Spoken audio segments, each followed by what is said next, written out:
രണ്ടാം സ്ഥലം ഈശോ കുരിശെടുക്കുന്നു. ഞാൻ ഇന്നലെ പറഞ്ഞ the passion of the Christ സിനിമയിൽ വേറൊരു ബ്യൂട്ടിഫുൾ സീനുണ്ട്. രണ്ട് കള്ളന്മാരുടെ തോളിൽ കുരിശുണ്ട്. അപ്പോൾ ഈശോയുടെ മേലിൽ അവർക്ക് കൊടുത്ത കുരിശിനേക്കാളും ഭാരമുള്ള കുരിശ് കൊണ്ടുവന്നിങ്ങനെ വെക്കാണ്, കൊണ്ടുവന്നിടുകയാണ് പട്ടാളക്കാർ. ആ സമയത്ത് ഈശോ ആ കുരിശിനെ ഇങ്ങനെ ചേർത്ത് പിടിക്കുന്നുണ്ട്, എംബ്രേസ് ചെയ്തിട്ട് കിസ് ചെയ്യും. ഉടനെ ഒരു കള്ളൻ ചോദിക്കുന്നുണ്ട്, fool, why do you kiss your cross? നീ എന്തിനാ നിൻ്റെ കുരിശിനെ ചുംബിക്കുന്നേ? കാരണം അവർക്കത് മനസ്സിലാകുന്നില്ല, അവർ കണ്ടിട്ടില്ല.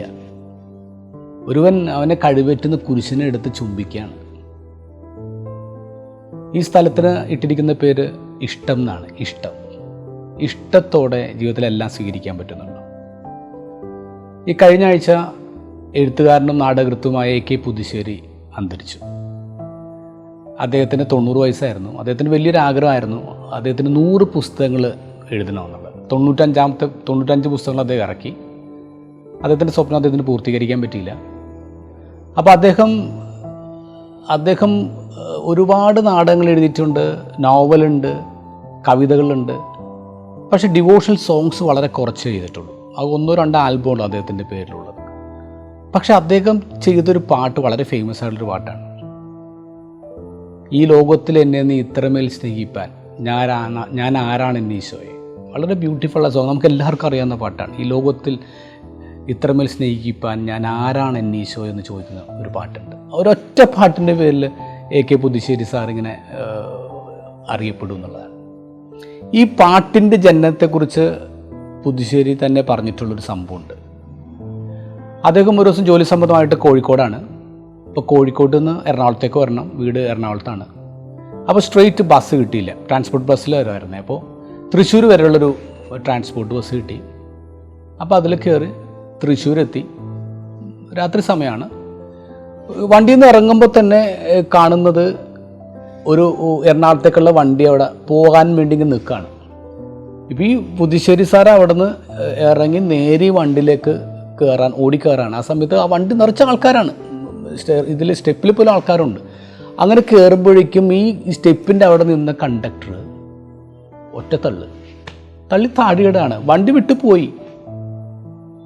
ഈ പുതുശ്ശേരി സാറിന് അങ്ങോട്ട് വല്ലാത്ത സങ്കടമായി. സങ്കടത്തെക്കാളും കൂടുതൽ നാണക്കേടായി, ഭയങ്കര ദേഷ്യമായി. ഒന്ന് രാത്രിയാണ്, ഇനി അടുത്ത വണ്ടി എപ്പോൾ വരുമെന്ന് അറിയില്ല. തള്ളി താടിയിടാണ്. ഒരു മനുഷ്യൻ്റെ പ്രായം പോലും നോക്കാതെയല്ലേ ഈ മനുഷ്യനെ തള്ളിയിടുന്നത്. ഇപ്പോൾ തോന്നി ഇത് പോയി കേസ് കൊടുക്കണം, ഇതിന് ഡിപ്പോയിൽ ഒരു റിട്ടേൺ പരാതി കൊടുക്കണമെന്ന് ഇങ്ങനെ മനസ്സിലുറപ്പിച്ചു ഈ മനുഷ്യൻ. 1.5 മണിക്കൂർ ഈ മനുഷ്യൻ അടുത്ത ബസ്സിന് വേണ്ടി കാത്തിരിക്കുക. എറണാകുളത്തേക്കുള്ള അടുത്ത ബസ് 1.5 മണിക്കൂർ കാത്തിരുന്നു. അപ്പോൾ ഈ എത്ര മണിക്കൂർ കാത്തിരിക്കുന്ന അത്രയും ദേഷ്യം ഇങ്ങനെ ഉള്ളിൽ കൂടിക്കൊണ്ടിരിക്കുകയാണ്, ഇതിന് തള്ളിയിട്ടുന്നുള്ളൊരു ദേഷ്യം. ബസ് വന്നു, ബസ്സിൻ്റെ അകത്ത് കയറി. ക്ഷീണം ഉണ്ടായിരുന്നു, ഉറങ്ങിപ്പോയി. ഒരു ഒച്ചയൊക്കെ കേട്ടിട്ടാണ് ഈ മനുഷ്യൻ എഴുന്നേക്കുന്നത്. നോക്കുമ്പോൾ അങ്കമാലി എത്തിയിട്ടുണ്ട്. അപ്പോൾ ബ്ലോക്കിൽ കിടക്കുകയാണ്. എന്താ, മുമ്പിൽ ഒരു ലോറിയും ബസ്സും കൂടി ഇടിച്ച് കിടക്കുകയാണ്. ആംബുലൻസിൻ്റെ സൗണ്ട് ഉണ്ട്, ആൾക്കാർ ചോരയെ കുളിച്ചിരിപ്പുണ്ട്, കുറേ പേര് എടുത്തുകൊണ്ട് പോകുന്നുണ്ട്.